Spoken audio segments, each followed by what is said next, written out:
Nessa perspectiva, nós temos aqui agora o Venâncio Mondlane, que provavelmente será ouvido. Numa situação em que Venâncio Mondlane seja julgado, seja aqui, condenado, ou perceba-se aqui que de facto ele tem alguma culpa neste todo cenário, que futuro podemos aqui ver de Venâncio Mondlane como político, como alguém que pretende ser presidente da República? Análise em três perspectivas. A primeira seria pessimista.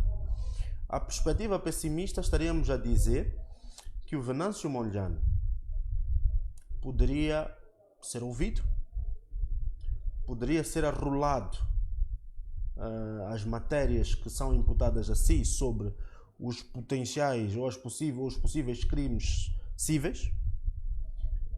Poderia-se comprovar que, de facto, há uma ligação sobre tudo aquilo que aconteceu de ruim para o lado dele. E ele, de facto, poderia ser colocado como réu e ir a um julgamento. E se chegar à conclusão que ele é uma pessoa que é culpada. Dependendo dos casos, ou poderia pagar caução e pagar uma multa e ficar em liberdade condicional cá fora, ou efetivamente poderia ser preso fora das liberdades todas cá fora e ficar enclausurado dentro de uma penitenciária. Essa é a coisa mais gravosa. Duas opções. Mas são duas opções nesta perspectiva, mais péssima. mas tem um lado social cá fora. Porque existe uma franja que o segue, teríamos que esperar possíveis convulsões. Porque nem todos olham o lado jurídico da coisa, a ciência jurídica. As pessoas não olham por aí, as pessoas vão colocar os seus corações à frente e vão dizer que o seu líder está a ser preso injustamente. O seu líder é um preso político. E isto iria, em pouco tempo, fazer com que as forças tivessem que se reagrupar para potenciais ameaças até de alguma instabilidade social, e a própria lei e ordem não estaria tranquilizada nesses termos. Mas tem também um outro perigo, que o próprio Estado estaria a criar um mártir político. E criar um mártir político, nestes termos, estaríamos a dizer que colocaria Venâncio Mondlane como um Jesus Cristo em Moçambique, e não necessariamente um preso político em Moçambique. Porque dia que ele fosse a sair, por mais nem que fosse para esperar mais 10 anos ou 15 anos, para que ele voltasse pela Constituição ou pelas leis que têm a ver com os partidos políticos, que têm a ver com a questão das eleições, ele iria voltar renovado com uma grande franja atrás dele. Então há este perigo. Há esta coisa que se possa dar. 2. A perspectiva é uma perspectiva neutra, em que poderíamos sim ouvir o Venâncio Mondlane, poderia sim ter-se a capacidade de compreender que esta é uma figura que de facto pode estar ligada aos crimes, mas no final do dia se perceber mais uma vez que é um risco muito grande, incalculado. A decisão levaria que este mesmo Venâncio também iria desembocar ali, iria ser um mártir político. Aliás, neste momento, há pouco interesse de se fazer barulho sobre este assunto. Porquê? Porque um Venâncio Mondlane a fazer barulho nas perspectivas que faz, estaria a trazer uma atenção para o Venâncio Mondlane e não para a governação de estabilidade e paz que nós queremos. Porque uma governação de estabilidade e paz implica uma governação para trazer Moçambique novos investidores, uma nova dinâmica na macroeconomia do país, a questão do emprego e empregabilidade, novas ideias e por aí fora. Mas estaríamos a tirar tudo isto e colocar nas mãos do Venâncio Mondlane. Ou por outra, estaria-se a devolver o doce ao Venâncio Mondlane.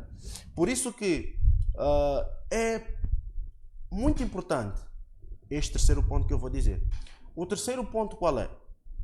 É não deixarmos com que assuntos políticos elas estejam inteiramente ligadas aos assuntos judiciais, que os assuntos judiciais prejudicassem um processo do diálogo político inclusivo que está acontecendo no país.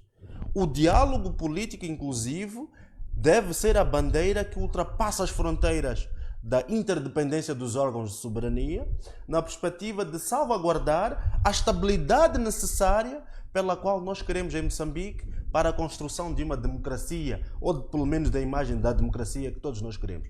Todos os moçambicanos têm o direito de escolher quem eles quiserem. Todos os moçambicanos têm a obrigação de poder ver sobre as perspectivas que quiserem para onde o país tem que ir. Mas também, do outro lado, todos os moçambicanos devem respeitar aquilo que são os resultados eleitorais, aquilo que é o Presidente da República como órgão de soberania, que neste momento em Moçambique temos um presidente, chama-se Daniel Francisco Chapo, e todo o seu elenco, se está a trabalhar bem ou mal, vai haver um escrutínio. Aliás, o próprio Presidente da República já disse numa espécie de contrato-programa: se trabalhou bem, vamos escrutinar. Se é bom, avança. Se não é bom, vamos fazer as críticas. Melhora. Se não melhora, sai e põe outra pessoa que tenha essa capacidade. E esse escrutínio público todos têm que fazer, porque só assim é que vamos ajudar esse mesmo governo. Porque esse governo é governo de Moçambique e é governo de todos os moçambicanos. E 3, o próprio Venâncio Mondlane também tem que se comunicar com os demais membros que o seguem, aquelas pessoas que acreditam na visão do próprio Venâncio Mondlane de que este é um país. E a ideia de dizer vamos trazer uma nova bandeira. Não, esta ideia não pode ser do Venâncio Mondlane para um grupo de pessoas. Mas esta ideia pode ser sim uma ideia que pode ser submetida à Assembleia da República. Estamos já necessariamente a dignificar aquilo que é o Estado que nós construímos desde 1975 até então, são 50 anos este ano, e que temos que valorizar as instituições que existem. O órgão de soberania também, a Assembleia da República, é um outro órgão de soberania pela qual as ideias todas que nós temos possam ser discutidas, possam ser debatidas, possam ser aprovadas em sede daquelas pessoas que foram eleitas em representação do povo moçambicano. De forma muito resumida, são 3 perspectivas que nos vão dar aqui uma luz de como é que temos que seguir para o bem comum, que é a justiça social, neste caso, que é a equidade dos direitos que os moçambicanos tenham que existir, e também sobre a potencial ameaça que qualquer ato de um dos órgãos de soberania possam colocar para aquilo que todos nós queremos, que é paz e desenvolvimento para Moçambique. Está aqui a dizer, numa destas perspectivas, que é possível que tenhamos outros cidadãos a serem condenados pelo mesmo tipo legal de crime, ter uma moldura penal maior que do próprio Venâncio Mondlane, e Venâncio Mondlane ter aqui uma moldura mais branda, comparavelmente devido a esta simpatia, este público que ele carrega. É possível?